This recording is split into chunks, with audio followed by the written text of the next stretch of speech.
오늘은 우리 디모데후서 우리 1장 우리 1절부터 5절 말씀을 중심으로 생명의 약속이라는 제목으로 우리 함께 도전을 받기 원합니다. 어제 이어서 오늘 디모데후서 우리 강의 두 번째 시간입니다.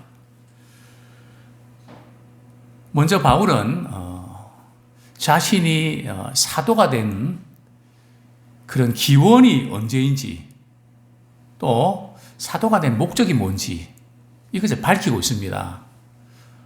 나는 사도가 아니니까 별로 상관이 없겠네 하지만 그렇지 않습니다. 내가 우리 주님께서 맡겨주신 어떤 직분, 우리 주님이 일을 할 때 항상 우리는 사람의 어떤 사람과의 갈등, 또 마음 상하는 일들 이런 것 때문에 때로는 힘들 때가 있죠. 저도 그렇고 모든 분들이 그런 게 있습니다. 근데 그때마다 내가 주님이 일을 하게 되는 거, 또 주님께 직분 받은 거 어떻게 해서 내가 그 일을 하게 됐지? 항상 거기를 맞추셔야 됩니다. 근데 많은 분들이 누구한테 그냥 실제 그런 것도 아닌데 욕먹고 또 마음 상하고 이러면 그냥 기분이 상하니까 나 못하겠다, 나 안 할 거다. 물론 우리 마음은 누구나 그럴 수 있거든요. 그러나 우리는 거기에서 결론 내리시면 안 되고 항상 근원을 찾으셔야 되는데 사도 바울은 그 근원을 어디서 찾았을까요?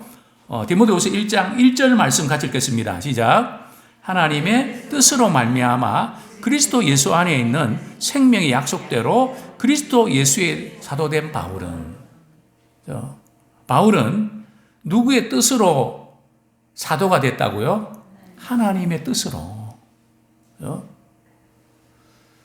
사실 제가 목회하면서 제일 이렇게 어려운 부분이 이런 부분들입니다.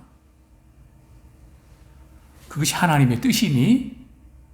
정말 그것이 하나님이 기뻐하시는 일이니? 물론 저도 마음이 상하고 이러면 포기하고 싶고 약한 생각이 드는 건 사실입니다.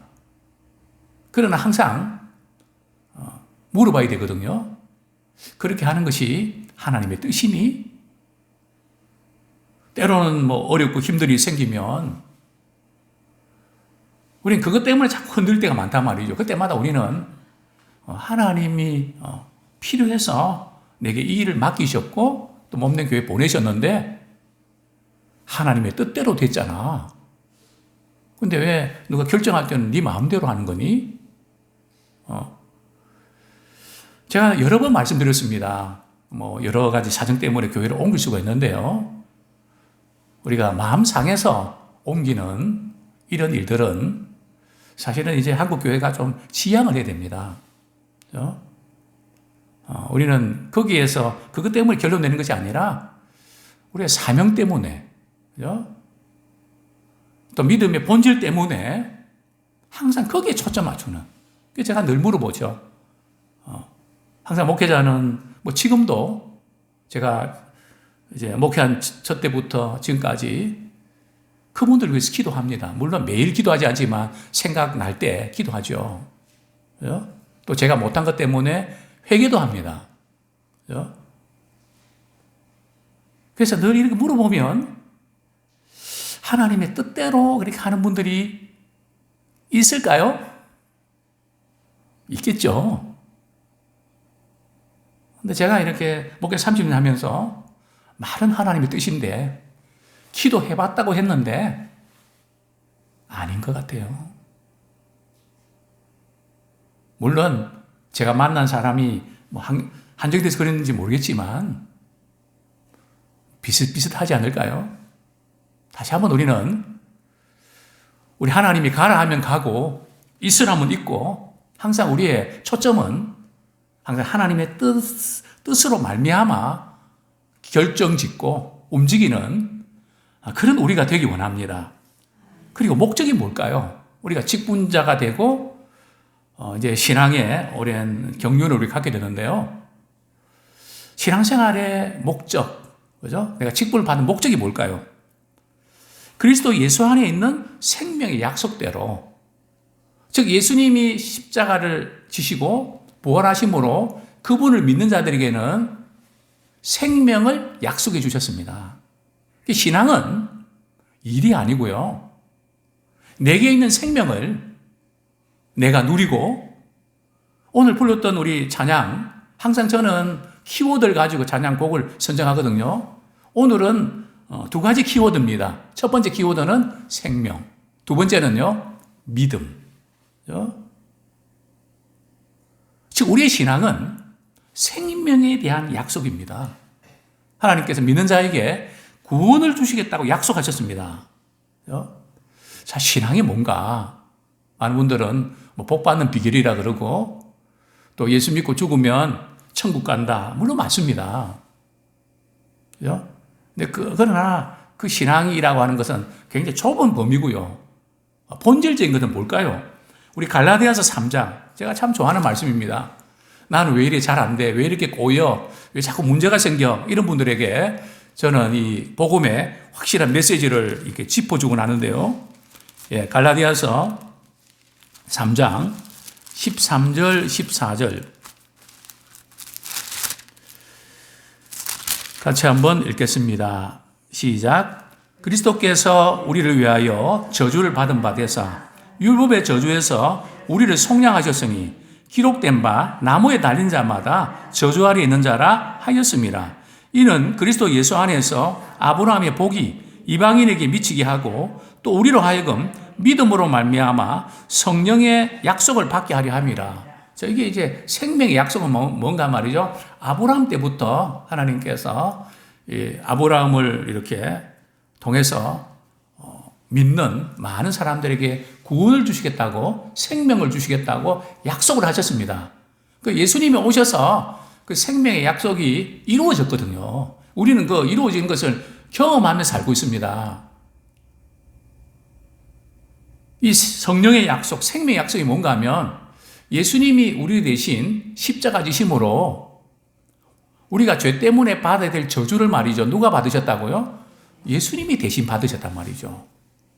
근데 자꾸 우리는 예수를 우리가 믿는데도 자꾸 이렇게 일이 생기면 나는 그냥 팔자가 사나워서 그런 것 같아. 재수가 없어서 그런 것 같아. 아니면 누구 때문에 그런 것 같아. 자꾸 그러면서 우리가 그렇게 이제 신앙생활 하면서 말려드리거든요. 마귀가 사단이 제일 좋아하는 게 바로 그겁니다. 잘한다, 잘한다, 잘한다. 그죠? 근데 그 저주를 누가 받았다고요? 예수님이 대신 당하셨단 말이죠. 그죠? 그리고 우리에게는 정말로 믿는 사람에게는 말이죠. 저주가 끝나고요. 저주가 무엇으로요? 축복으로 바뀐답니다. 바뀌게 되어 있습니다. 이 저주에서 축복으로. 그죠? 정말 많은 그리스도인들이 자기를 사랑하지는 못합니다. 물론 자기 사랑한다는 게 이게 뭐 이기적인 것을 말하는 게 아니고요. 우리는 하나님 앞에서 정말 이렇게 죄인인 것을 깨닫고 정말 실망스러운 모습들을 발견하지만, 그래서 주님이 대신 십자가 지심으로 우리는 누굽니까? 하나님의 자녀잖아요. 하나님의 자녀가 누굽니까? 하나님 아버지의 사랑을 받으며 살아가는 거잖아요. 그죠? 그래서 우리는 하나님의 사랑을 받는 자녀로서 하나님의 사랑을 받고 있기 때문에 우리 자신에 대해서도, 우리 자신을 위해서 예수님 생명 주셨잖아요. 그래서 우리 자신을 대해서도 우리가 따뜻하게 대할 줄 알아야 되고, 아낄 줄 알아야 되고, 사랑할 줄 알아야 됩니다. 정말 이 중요한 부분들을 우리 꼭 붙잡고 살아가는 우리가 되기 원합니다. 그래서 우리가 이 생명을 말이죠, 뭐 다른 부나 명예나 그런 거 우리에게 필요하지만, 생명 없는 사람 보면 그 많은 가진 거 그러면 불쌍하단 말이죠. 그러나 내게 생명이 있으면 예수의 생명을 줄 수 있고, 예수의 생명의 역사가 우리를 통해서 주님은 일하기를 원하십니다. 그래서 우리는 생명의 약속을 받고 누리고 전하는 우리가 되기를 소원합니다. 자, 신자가 누리는 세 가지 복이 있습니다. 바울이 디모데에게 보내는 편지, 두 번째 편지에서 그 무난 인사 가운데 세 가지 단어가 등장을 하죠. 2절 말씀 같이 읽겠습니다. 시작. 사랑하는 아들 디모데에게 편지하노니 하나님 아버지와 그리스도 예수 우리 주께로부터 은혜와 긍휼과 평강이 내게 있을지어다. 정말 우리에게 돈이 있을지어다, 건강이 있을지어다, 뭐 이런 우리에게 필요한 것들이 있을지어다 하면 너무너무 좋겠죠. 뭐 그런 것도 우리에게 필요하죠. 그러나 이제 바울은 디모데에게 말이죠. 정말 세상에서는 도저히 얻을 수 없는 것. 그 세 가지 단어를 이렇게 사용하고 있는데 첫 번째가 뭡니까? 은혜입니다. 그죠? 은혜는 값없이 주시는 하나님의 은혜죠. 아무런 그런 가치도 없는 자에게 주시는 말이죠. 도저히 그 은혜를 받을 만한 자격이 없는데 그냥 주셔서 우린 선물로 받는. 또 두 번째는요, 긍휼입니다. 근데 보통 사도 바울이 문안인사를 할 때에 자주 사용하는 표현이 있죠. 은혜와 평강이 있을지어다. 그런데 여기 보면 긍휼이 있을지어다. 그죠? 이 긍휼을 이렇게 중간에 들어가 있는데요. 긍휼이 뭘까요? 긍휼은 물론 불쌍히 여기는 마음이죠. 무조건적인 하나님의 사랑입니다. 그죠? 그냥 아무런 조건 없이 말이죠. 정말 무력한 자에게, 힘이 없는 자에게, 소망이 없는 자에게 부어주시는 하나님의 긍휼, 또 하나님의 사랑. 이것이 너에게 있을지어다. 이렇게 인사합니다. 자, 세 번째가 뭡니까? 평강입니다. 정말 이 세상에 어디에 평강이 있나요? 집집마다 참 신경 안 써도 될 만큼 안정되어 있는 그런 집안이 있을까요? 부유한 가정이든지 가난한 가정이든지. 저는 그런 표현을 씁니다. 우리 하나님께서는 완벽하게 모든 것을 말이죠. 이제는 됐다. 이제는 끄떡없고 이제는 걱정 근심 없다. 그런 것들을 그렇게 세팅해 놓지 않으세요. 반드시 한 가지 이상은 신경 쓸 만한 것들을 놓으세요. 저는 그것을 믿음의 끈앞풀이라고 합니다. 그것 때문에 주님을 찾게 되고 주님을 의지하게 되고 사실은 그것이 없으면 우리 인간적으로 좋겠는데 사실은 알고 보면 그것이 축복의 통로고 은혜의 통로입니다. 육신을 가진 우리들은 그거 해결되고 신경 안 쓰면 너무 좋겠는데 그것 때문에 자꾸 신경 쓰고 그래 속상해요. 그렇죠. 속상하죠. 그러나 알고 보면 그 모든 것을 통해서 고난 자체도 하나님 주시는 은혜다. 참 평강이 어디 있습니까? 신경 쓸 만한 것들이 너무 많죠. 유튜브를 보고 뉴스를 보고 이 세상 소식을 이렇게 들을 때에 어디 있습니까? 참된 평강이 어디 있냐? 그러나 우리 하나님께서는 은혜 받은 자에게 모든 지각에 뛰어난 하나님의 평강을 주십니다.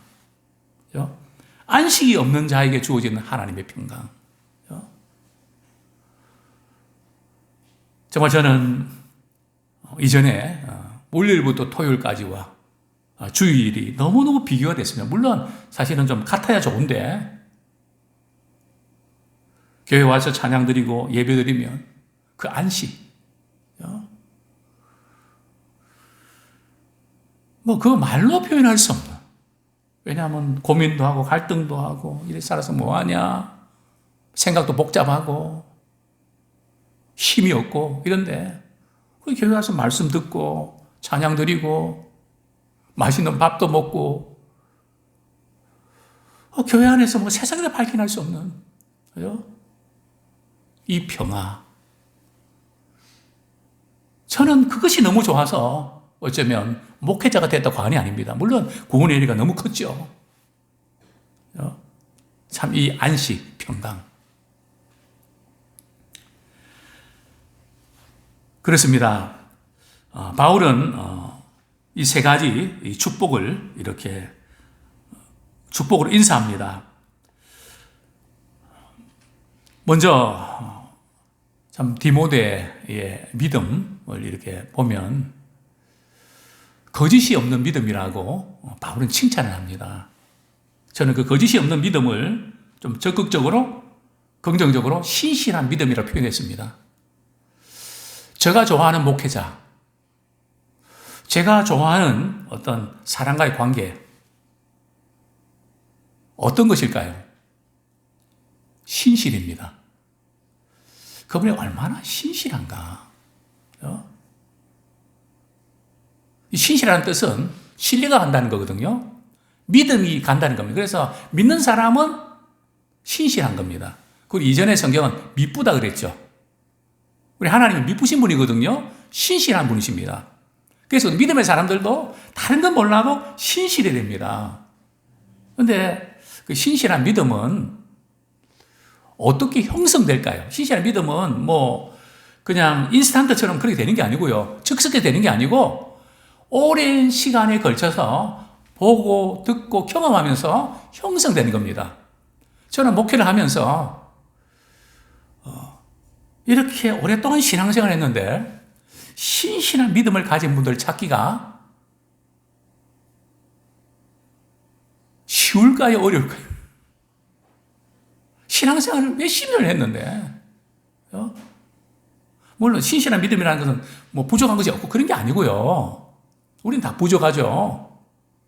그러나 주님을 향하고 또 말씀 붙잡고 그 가치관 붙잡고 살아가려고 하고 몸부림치는 그걸 뒤집는 게 아니고요.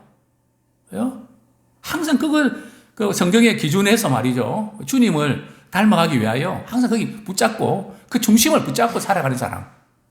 참 저분의 믿음은 신실해. 자, 디모데가 그렇게 할 수 있었던 것은 15년 동안 디모데는 신실한 바울을 보면서 도전을 받았던 겁니다. 신실한 믿음을 보면서 도전을 받았던 거죠. 자, 3절, 4절. 바울은 어떤 신앙의 소유자였을까요? 우리 3절, 4절 같이 읽겠습니다. 시작. 내가 밤낮 간구하는 가운데 쉬지 않고 너를 생각하여 청결한 양심으로 초상적부터 섬겨오는 하나님께 감사하고 내 눈물을 생각하여 너 보기를 원함은 내 기쁨이 가득하게 하려 함이니. 자, 바울이 디모데를 위해서 이렇게 밤낮 기도했는데요. 쉬지 않고 기도했다. 이것은 바울의 말이죠. 디모데만을 위해서 쉬지 않고 기도했다는 그런 의미라기보다는 바울이 디모데를 생각할 때에 항상 기도했다고 하는 그런 의미겠죠. 그런데 바울이 디모데를 기도하면서 생각합니다. 디모데라는 사람을 생각하면서 어떤 기도를 했을까요? 청결한 양심으로 초상적부터 섬겨오는 하나님께 감사하고, 여기에 청결한 양심을 가지고 하나님을 섬겼다는 것이 누가요? 디모데가요? 바울이요? 누굽니까? 성경을 읽을 때 이거 파악하는 게 쉽지 않습니다. 누굴까요? 바울일까요? 디모데일까요? 바울입니다. 그죠? 바울이 물론 유대교에서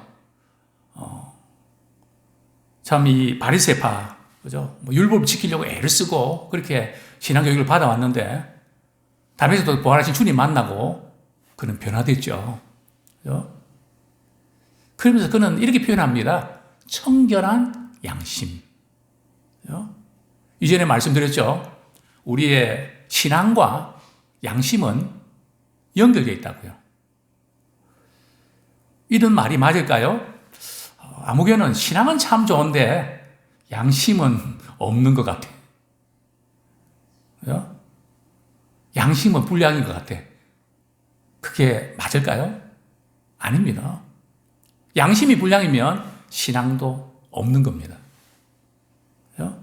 양심과 이 신앙은, 믿음은 연결되어 있습니다. 그래서 양심이 파산하면 믿음에서 떠나게 됩니다. 그죠? 그래서 항상 우리는 이 양심, 청결한 양심, 순수한 양심, 굉장히 중요하죠. 우리 예수 믿으면 말이죠. 우리 애를 쓰고 이렇게 정말 주님을 닮기 위해서 이렇게 수고해야 되는데, 보혈의 능력이 말이죠. 어디까지일까요? 죄사함 받고 기쁨을 얻고 그걸로 끝나는 걸까요? 우리가 주님을 섬기는 데는 보혈의 능력이 효력을 발휘 못하는 걸까요? 물론 우리가 성령의 능력도 받아야 되지만, 우리 성경 말씀 우리 한 구절 보겠습니다. 히브리서 9장 14절 뒤쪽입니다. 바로 히브리서 9장 14절.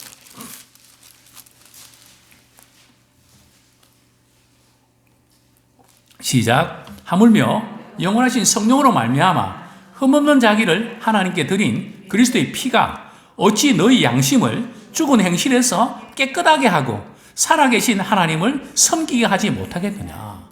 그죠? 즉 그리스도의 피가 말이죠. 우리 양심을 어떻게 한다고요? 죽은 행실에서 깨끗하게 합니다. 그죠? 보혈의 능력은 말이죠. 그 양심에서 깨끗하게 하고요. 살아계신 하나님은 섬기도록 말이죠. 보혈의 능력이 역사한단 말이죠. 근데 이 부분이 좀 이렇게 연결이 좀 잘 안 되는 것 같은 안타까움을 보게 됩니다. 자, 어쨌든, 디모데는 바울의 이런 신실한 믿음을 이렇게 보면서, 그래서 우리가 목장 모임이 말이죠. 신앙의 공동체가 같이 보면서 또 이렇게 배우면서 때로는 안타까워하면서 저건 아닌데 이러면서 그러면서 우리 신앙이 자라거든요. 그죠? 굉장히 중요한 부분입니다. 바울은 바로 이런 모습들을 디모데에게 보여줬죠. 자, 4절에 보면 내 눈물을 생각하여. 내 눈물을 생각해요. 내 눈물은 누구 눈물입니까? 디모데의 눈물이죠. 디모데가 언제 울었나요? 사도행전 20장 37절. 이제 바울이 에베소 쫓겨날 때 말이죠.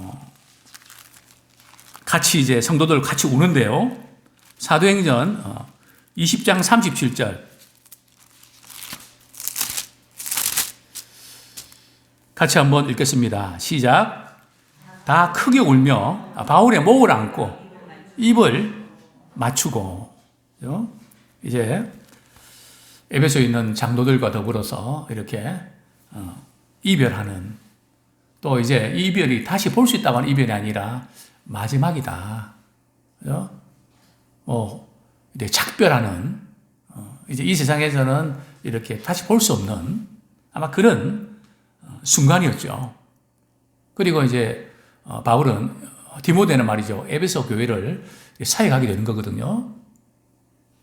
디모데도 같이 많이 울었던 것 같습니다. 그래서 바울이 디모데를 생각하면 그 에베소에서 헤어지면서 울었던 그 눈물, 어떻게 억제할 수 없는 그 눈물이 늘 바울에게 생각이 났던 거죠. 그죠?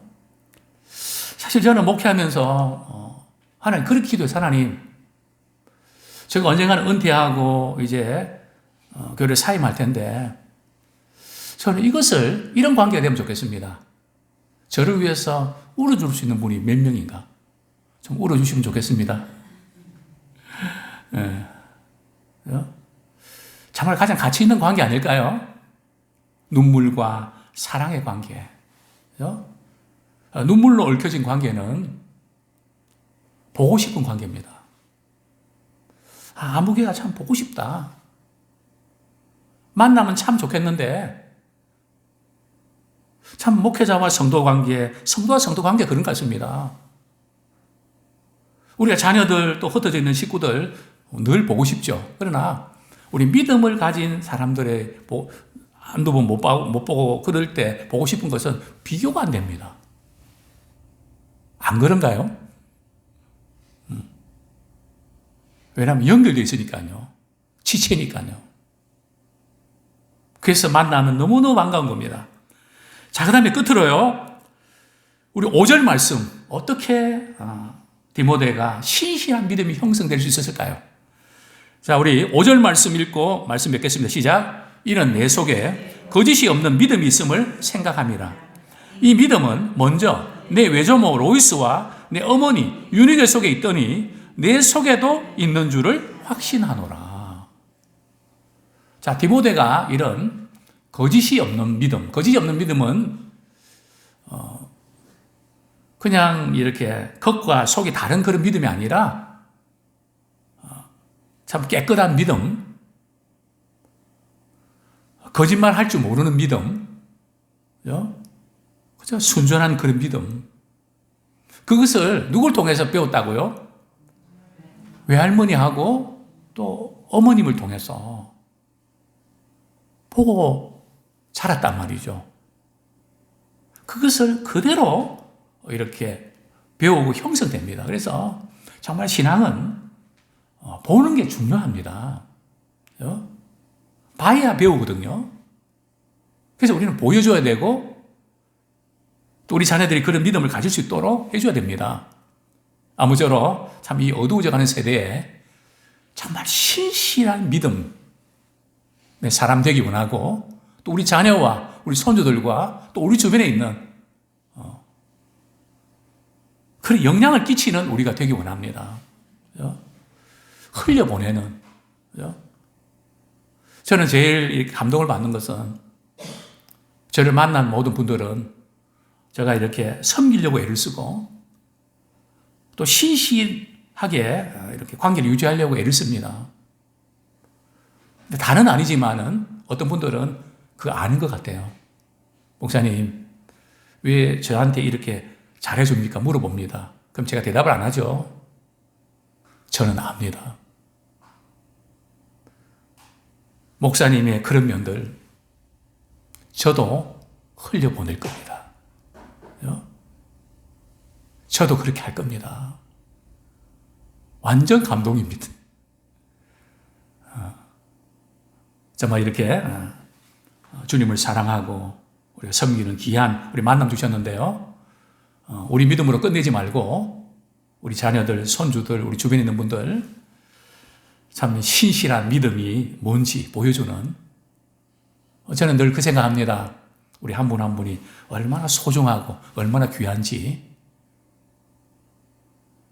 저는 강의하면서도 그런 이야기를 합니다. 바울이 왜 디모데를 향해서 신실한 거짓이 없는 믿음을 칭찬했을까요? 바울 역시 신실한 믿음을 가졌기 때문에 그렇게 되는 겁니다. 저는 한 10년 정도 강의를 하면서 학생들에게 묻습니다. 제가 그동안 강의를 해왔는데 김 교수는 어떤 교수인 것 같아요? 저에 대해서 한번 칭찬을 한번 해보세요.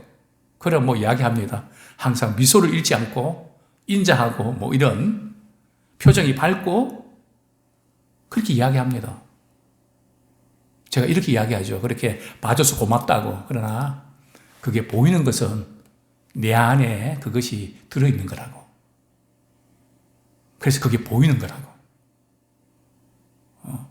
교회 일도 그렇죠. 왜 누가 이렇게 왜 안 하는지 모르겠어. 이게 아니라 그게 보이면 주님이 나보고 하라는 뜻이거든요. 저는 감사한 것은 우리 특별히 저녁기도 오신 분들이 아주 센스가 있어갖고 말이죠. 그때 참 잘 대처하고 그런 부분들이 참 감동입니다. 아무쪼록 우리는 신실한 믿음을 가진 자로서 신실한 믿음의 사람들을 우리 주변에 이렇게 일으키는 그런 도구가 되기를 축원합니다.